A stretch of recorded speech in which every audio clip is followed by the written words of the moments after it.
Tonight, there is growing controversy over newly obtained policies from the Denver Catholic Archdiocese regarding LGBTQ students, families at Catholic schools. Our partners at the Denver Post shared the document titled Guidance for Issues Concerning the Human Person and Sexual Identity. Denver 7's Rob Harris breaks down the guidance and spoke with Catholics who are objecting to it.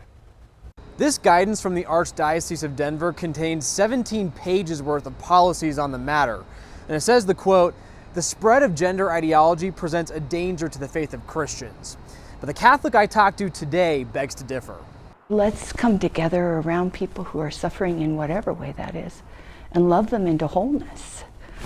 That's my hope anyway. Bishop Kay Madden leads the Church of the Beloved in North Glen, which calls itself an ecumenical Catholic church. It means more inclusive Catholicism. We don't have any restrictions about who may receive communion. All are welcome, not just some flowery statement, but truly all are welcome. It's no surprise then. Bishop Madden says she was very sad to read this guidance aimed at LGBT students and families at Catholic schools. To not be received and welcomed in the church, that's not the Jesus I know, that I love. He addressed fidelity and love and reached out to all the people who are on the margins and brought them in and told people not to be rigid, not to judge. The Archdiocese guidance says that a Catholic school cannot affirm a student's identity as transgender, and that enrollment of a student who has transitioned would not be appropriate. It also says that enrollment of a child raised by a same-sex couple creates difficult issues, and that if a student is enrolled, the two parents would not be identified as two mothers or two fathers,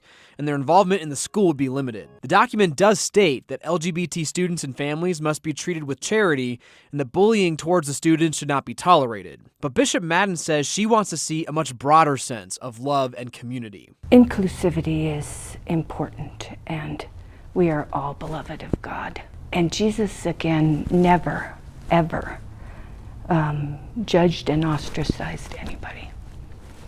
So let's keep the doors open, let's keep welcoming. For Denver 7, let's keep loving. I'm Rob Harris. Denver 7 reached out to the Archdiocese of Denver about this guidance, and in a statement, a spokesperson said, in part, "We don't expect everyone to ascribe to a Catholic worldview, but we strongly reject attempts to paint our position as bigoted or unloving." And they added that, quote, "It is precisely because of our love and reverence for the nature of the human person that we cannot stay quiet on this matter."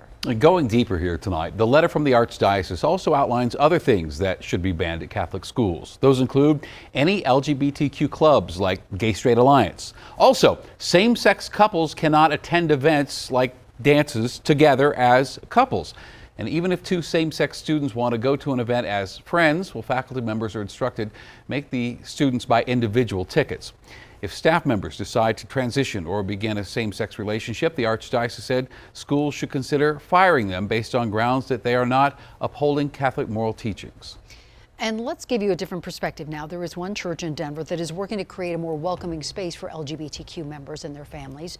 Last year, we highlighted the work being done at Denver Community Church in Denver. Beginning in 2017, the church started hosting LGBTQ learning groups, allowing people to share their experiences of being queer and religious. We learned by listening that we weren't a healing presence with and for the LGBTQ community. We were actually a wounding presence. We have done wrong. And we need to recognize that, we need to confess that, and we need to make a move toward opening our doors more widely, recognizing that God has long embraced this community before we did. Denver Community Church is always welcoming in new members, and you can stop by any Sunday to join in on a sermon. LGBTQ youth are 4 times as likely to attempt suicide than their peers because of how they're treated in society. This is according to the nonprofit, the Trevor Project. The Trevor Project also offers a 24/7 hotline for LGBTQ youth to call, be connected to trained counselors. That number right there on your screen, 866-488-7386.